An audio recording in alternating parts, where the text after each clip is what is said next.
Well, welcome to today's webinar on how does the JDE EnterpriseOne Simplified Upgrade process help you. My name is David Hunt and I'm the Strategy Director here at DWS, an Oracle Gold Partner specialized in JDE EnterpriseOne. I'm joined today by my colleague Dave Harrison, a Senior Technical Architect here at DWS, and he'll be taking us through the core content today. If you'd like to raise any questions, please use the questions panel to the bottom right of your screen, and we'll have time at the end of the presentation to review your questions. But Dave has a wealth of experience and knowledge about EnterpriseOne, so do make use of this excellent opportunity to raise lots of good questions. And because of DWS's expertise in JDE EnterpriseOne, DWS was one of a small number of partners selected by Oracle to help them with the beta testing of the simplified upgrade approach. So we have a particular insight into the process that other partners do not have. Now the questions we're going to be addressing today are, just how simple is the simplified upgrade? How does it help you with your upgrade? And what do you need to watch out for? To provide the answers, I will now hand over to Dave Harrison.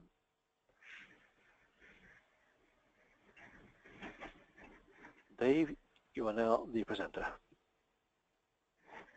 Right, yes, hi everybody. You can see my screen here. So I thought I'd start by recapping on what Simplified Upgrade is. Some of you may already be familiar. This is familiar to you if you've seen any of the presentations given by Oracle or you've read any of the documentation on the subject, but I think it's worthwhile reminding ourselves of the process.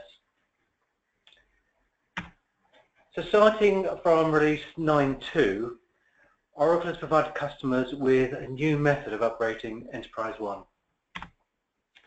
And so with this new method, only new and changed objects will be installed, as well as deleting any objects that have become obsolete in 9.2. And it does this by using what's called a manifest, containing the lists of objects and versions that need to be installed or deleted. So the idea of this method is to try and retain as many objects as possible from your source release, so these objects don't then need to be upgraded. So Simplified Upgrade is only supported if you're currently on either 9.0 Update 2 or 9.1. Prior to that then you will only have the traditional upgrade method available to you. And I think it's worth pointing out also that this is an optional upgrade method. The traditional method of upgrading is still available to customers on 9.2. So with the traditional upgrade method, a completely new set of objects is installed, as represented here in blue. For the simplified upgrade method, then many of the objects from either from 9.0 Update 2 or 9.1 are retained.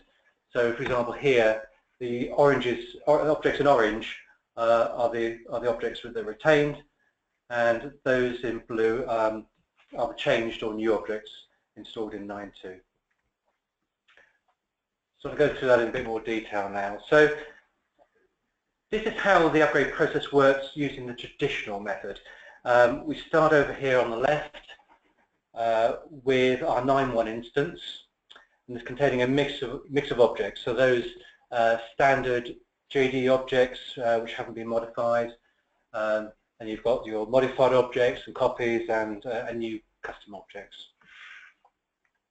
Over on the right here you have your 9.2 instance, and as part of the 9.2 technical upgrade, the 9.2 objects will be installed into the 9.2 instance, including those objects which are new in 9.2.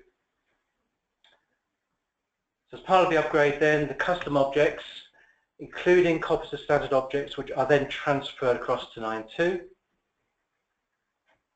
and the objects which were modified in 9.1 will now require those modifications to be reapplied to the 9.2 versions of the objects. The custom objects will also need to be upgraded, and something's worth reminding customers that the custom objects need quite a lot of work involved in ensuring that whenever there's any standard JDE objects that are used by those custom objects, such as calls to business functions or reading tables, etc., then these will work as before. The sort of thing you need to look out for here are where table columns have changed, or parameters to business functions have been removed, or different index numbers have been assigned, that sort of thing. And as part of our upgrades, we analyse up to 25 different types of change that Oracle has made across all object types in order to figure out the impact that these would have on your custom objects and modifications. There are many other things that you need to look out for, such as ensuring that things will work under Unicoded coming from one of the older releases, as well as checking that the screens will render correctly with the new tools release and so on. And finally, any objects which are copies of standard JDE objects will need to be recopied from the 9.2 version of the object, and the modifications to those objects reapplied.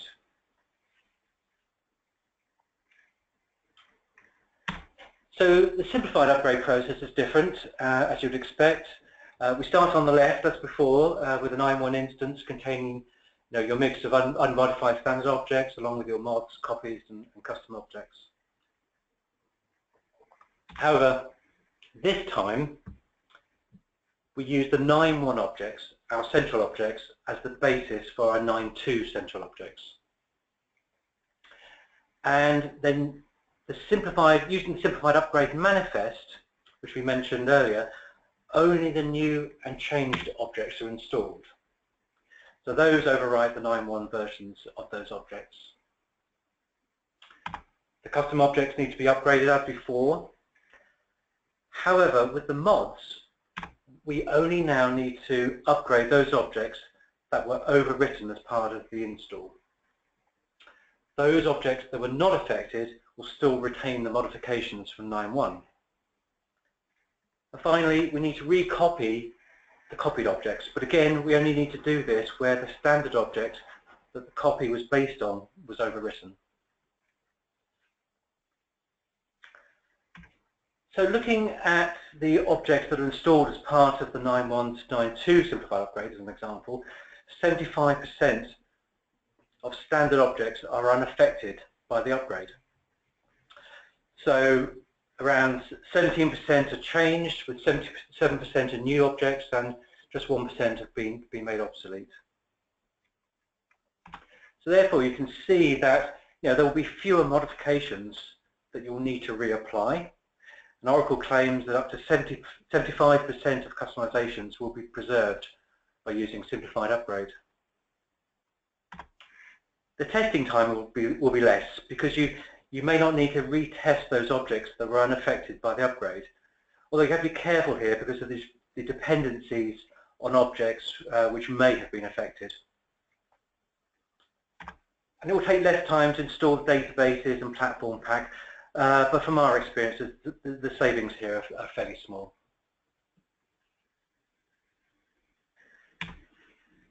So I have a couple of case studies that I would like to share with you. So these are upgrade projects which we've worked on recently, and I'd like to show you the effect that simplified upgrade would have on those projects. So the first one is for a customer that is relatively lightly modified. So a total of 554 objects, of which around 80% are custom objects, with the remaining objects being modifications to standard objects and copies. However, when we look at the amount of time to upgrade these objects, then the distribution is slightly different. So of the 539 hours required to upgrade them, the mods and copies take up relatively more time because these objects are more difficult to upgrade than custom objects.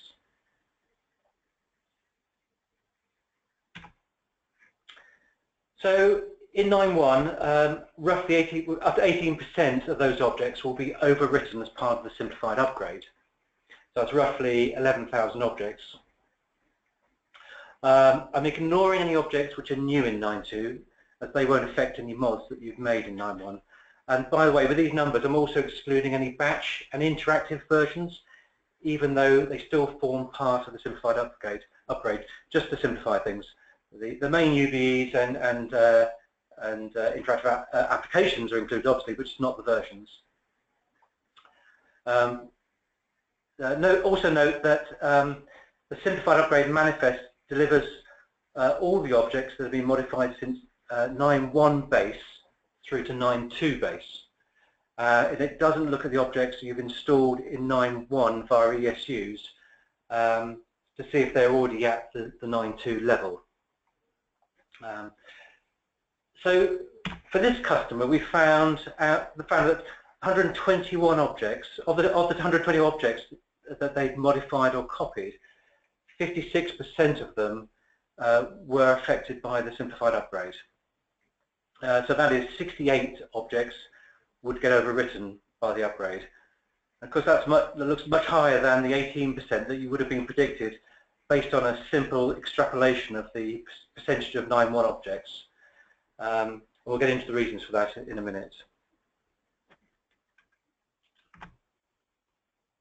When we look at the time required to upgrade those mods, then the effect is even more pronounced.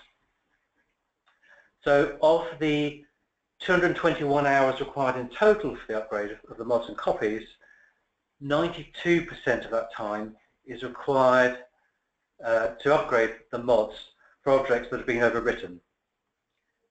So the true saving of simplified upgrade in this example was just 8%, or in this case 18 hours.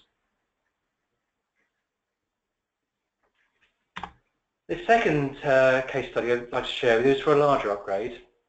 For this project, there were a total of nearly 2,500 objects to be upgraded, for which the vast majority were custom objects. And as before, we see that the mods and copies require proportionally much more time to upgrade.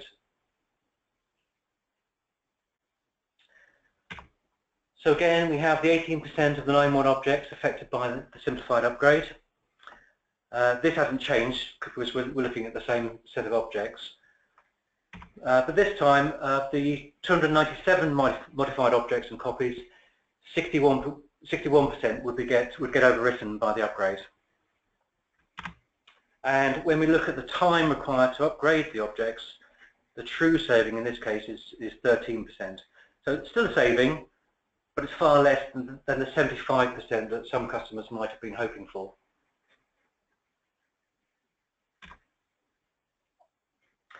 So when we look at the breakdown of the objects by object type, then we begin to see the reason for the discrepancy. If we compare the distribution of the numbers of objects in 9.1, this column here, with the distribution of the objects in the simplified upgrade, over here on the right, then we see that, particularly for interactive applications, there's a far higher percentage of objects in the upgrade compared to standard. And we see a similar effect for the business functions and for the reports, although the difference there is not quite as large. But these are the object types that the customers are most likely to modify. And not only that, but these are the object types that take the more time to upgrade.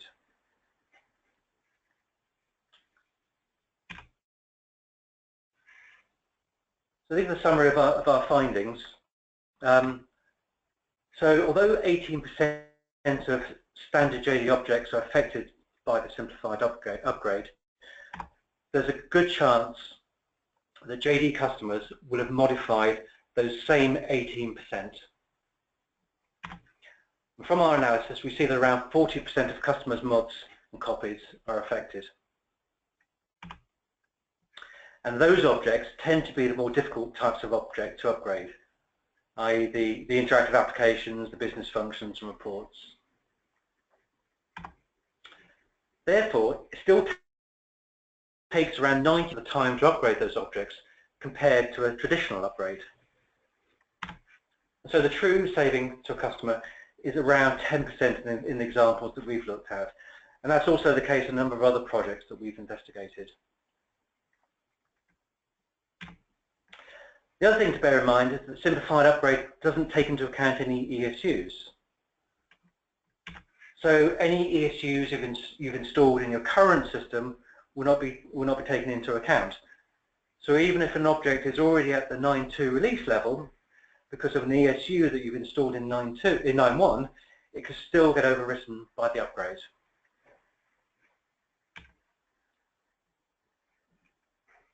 So therefore, customers will not benefit from keeping code current if they're using the Simplified Upgrade method. Although there are benefits still if you're prepared to do some analysis outside the Simplified Upgrade process. Similarly, ESUs in the target release are not taken into account. Every customer, as part of the installation of 9.2, will want to take all the currently available ESUs in order to get code current prior to starting the upgrade. However, these objects are not included in the Simplified Upgrade process, and you'll still need to perform a traditional ESU impact analysis in order to determine whether any further objects require upgrading. Currently, in order to get code current in 9.2 requires the installation of around 1,600 objects, and of these there are 632 which are not part of the Simplified Upgrade manifest. So there is a chance that some of your mods will be included in this additional list, although to be fair, when I looked at the impact on these case studies, the number was small.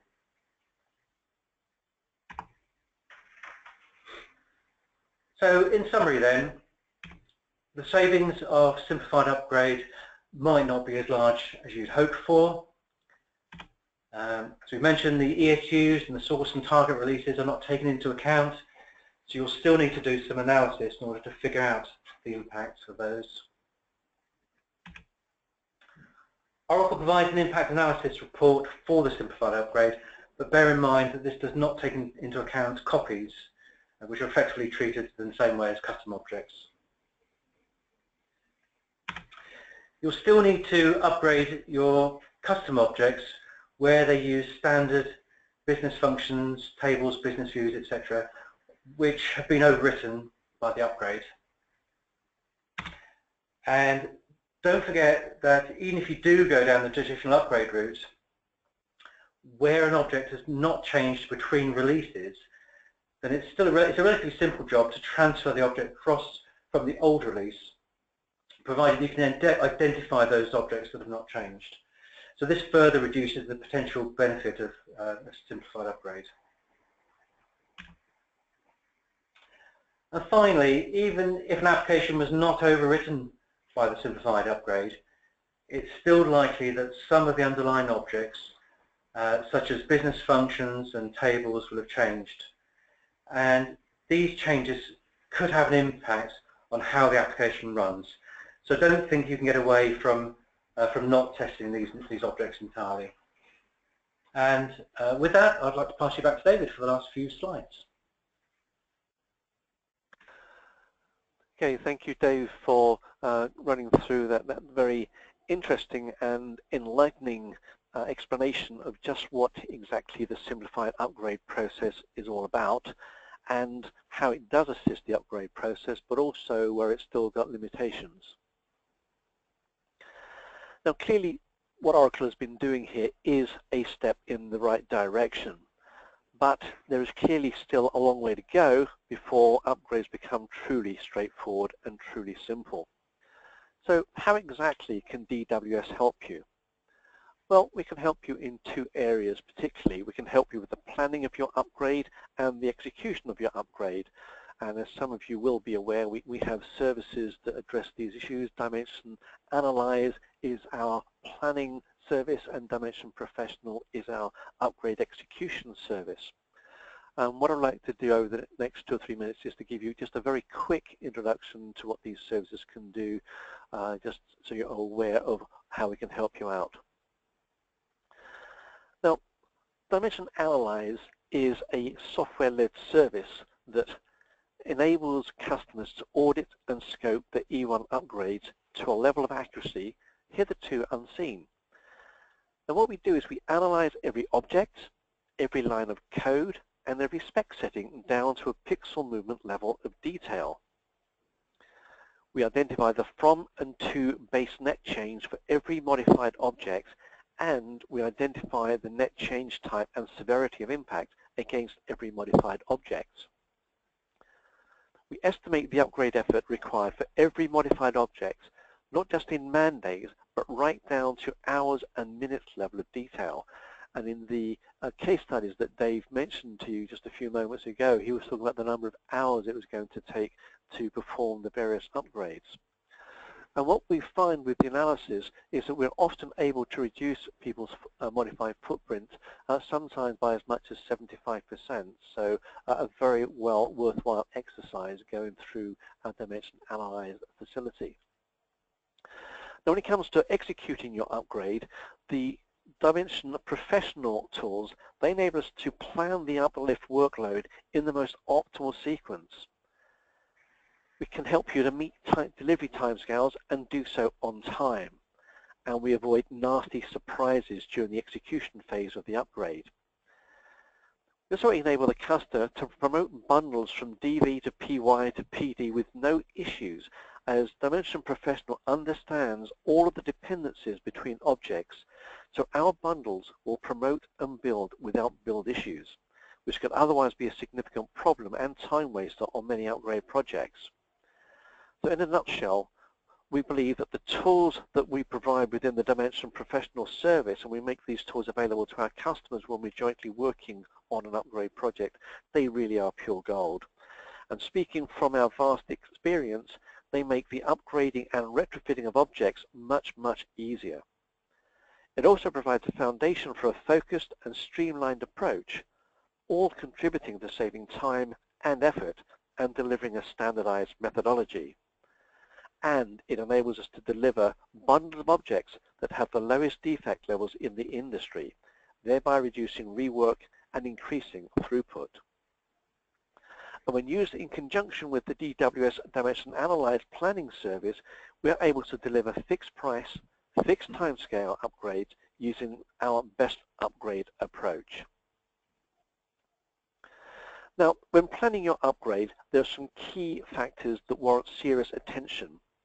In each of these categories that you can see on the screen, there are a number of key questions and other considerations that will help you identify a number of risks for the project. Now, these were addressed in our Best Practices webinar on planning your upgrade, which we ran some weeks ago. When it comes to executing your upgrade, you need to consider how best practices can help address the challenges and risks faced by your developers, your project managers, and your quality assurance team, and how they can adopt the best upgrade approach. All the key thoughts and considerations that you should address when executing your upgrade were also covered in a separate Best Practices webinar on executing your upgrade. And if you missed those and you're interested in trying to view a recording of those webinars, then the links are on the screen in front of you now.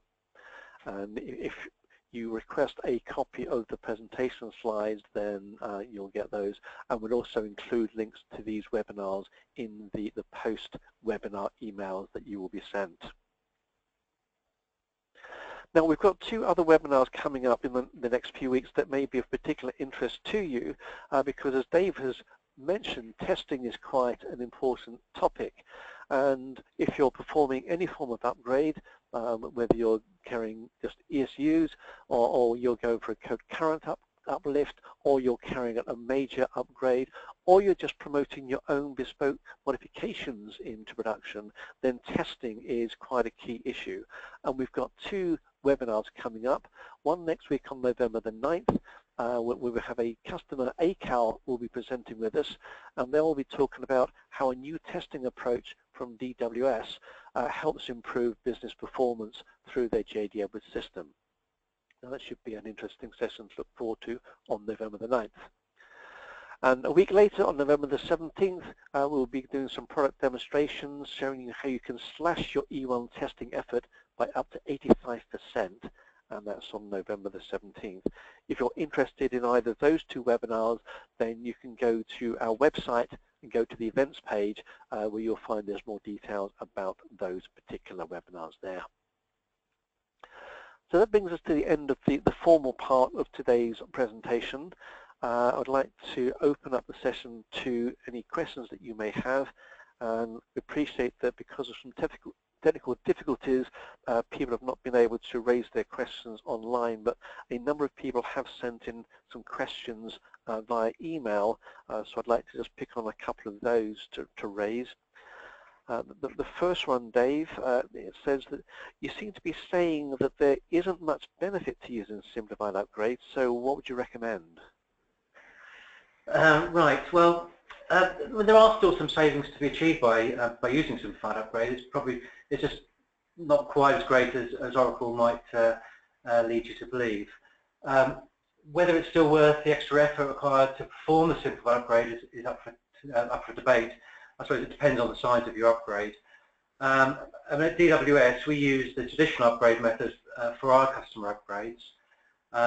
We have our dimension tools which go far beyond what Simplified Upgrade can offer. I mean, for example, we compare your system as it is now against the latest concurrent version in 9.2. That way we can determine exactly what's changed, taking into account all the ESUs, both in your source and the target releases. And as David's already mentioned, we reduce the number of mods and copies that need to be upgraded. I think as he said, up to 75%. We also analyse what we call the best upgrade approach. So this is whether it's quicker to reapply a modification to the latest standard JDE version of the object, which is the normal way of upgrading an object, or whether it's quicker to apply Oracle's changes to your existing modified object. We analyse copied objects correctly, so they're not treated in the same way as custom objects, as in the case of Simplified Upgrade. We look at the impact that the Oracle changes are made on your custom objects. So as I mentioned before, going down looking at the business functions and standard business functions and tables that you might be calling, and seeing what impact any changes there might have had on your custom objects and your modifications. And we're able to see where you've made changes to report versions. So you've done a version override. They're notoriously difficult to see where you've made changes, so we analyse all those. We also look out for any anomalies in the code, such as missing business functions. We look for bad if and while statements which can occur, incorrect use of table IO statements, all that sort of thing, and there's many other things like that. So I'm probably a bit biased, but I would recommend you using our Dimension products to do your upgrade. As David mentioned, there's webinars that have already been recorded, and the ones coming up, which go in much more detail about the benefits of using those products. So I definitely suggest sitting in on those. Okay, so a much longer answer than the question was. So thanks very much for the detail you've gone into there. In view of the time, I'm just going to pick on one other question, something I think it's probably worth just clarifying, Dave. And you said that even if an application hasn't been impacted by the Simplified Upgrade, it might still need to be tested. Can you just sort of clarify why that is? Okay, I'll try to answer this one a bit quicker than the last one. Yeah, so you'd naturally think that if the Simplified Upgrade hadn't overwritten the program, then you wouldn't need to test it. However, we've been telling customers over the years that because it's the same problem you get when you apply ESUs, and that there could be underlying changes that Oracle's made at the lower levels. So, for example, changes to the business functions and tables, and these could have an impact on how that application works. So without fully understanding all the dependencies of the objects, it's very difficult for customers to know how their applications might be affected.